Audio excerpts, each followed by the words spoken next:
Executive producer ni Showtime nagsalita na tungkol kay Kim Chiu.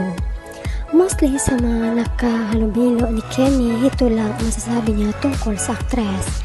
Sang-ayon naman ang boss ni Kim sa non-time show at Showtime sa pahayag nila. Ayon kay Trina Hinova, executive producer ni Showtime, kung gaano kasipag si Kim Chiu. Pinaka-workaholic si Kim, makulit, masayahin talaga siya. Kahit halos walang pahinga at katatapos lang ng taping, bandang alas 8 ng umaga magme-message pa rin sa akin, papasok siya sa Showtime. Heto naman ang komento ng netizens. Yes, makita mo naman sobrang workaholic talaga ni Kemi. Proud na proud kami sa iyo Kemi, love you, sobra. Kaya mahal siya ng mga fans, lahat na sa kanya na ang magandang kabutihan. Kita naman natin ang kilos niya aside she is so friendly with her fellow co-worker, loved by everyone. Kaya daming nagmamahal. Kemi, the best. Yan ang Kemi, hindi lang mabait, maganda at matulungin pa, yan ang idolo ko. Ingat ka lagi, Kemi. You are the best. May karakter ka talaga, Kim. Super humble, walang arte. We love Kim. Sobrang sipag, self-made. Kaya siya naging superstar, versatile, multimedia idol.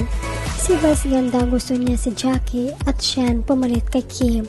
Iwan po si Kim sa Showtime. Tama, workaholic at masipag sa lahat ng ginagawa niya. And loyal na kapamilya siya. Pinupush kasi ni Vice mga talent niya alaga para ipalit kay Kim. Pero hindi mapantayan na maalaga niya ang kakayahan ni Kim. Kaya sana huwag niyang maliitin si Kim, pati mga fans ni Kim. Dahil marami naman kaming mga fans ni Kim na mga fans din ni Vice. Work lang gusto niya makita sa TV. Masayang masaya na siya. Yes, Kim is so devoted to her work. Masipag na babae. Full of energy. Sanay si Kim sa hirap so she doesn't mind working.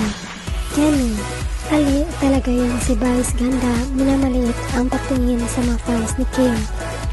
Sadyang ipinagtanggol ni Kim dahil mahal niya ang mga supporters, inggit, mangingibabaw. Sa puso niyang si Vice ganda. Tandaan mo Vice, ang buhay ng tao ay parang bulong, minsan nasa ilalim, minsan nasa ibabaw. Ikaw hindi laging nasa ibabaw, yan ang tandaan mo. Kaya pala pinaringgan ni Vice ang kahapon si Trina nung nagpa-interview na rin. Sobrang industrious talaga na babae si Kim mula bata pa hanggang ngayon. Yan po ang aming idol, very energetic po siya at tama po kayo, workaholic pero po siya at loyal, dependable, masunurin sa mga boss niya. Organized, very particular sa time.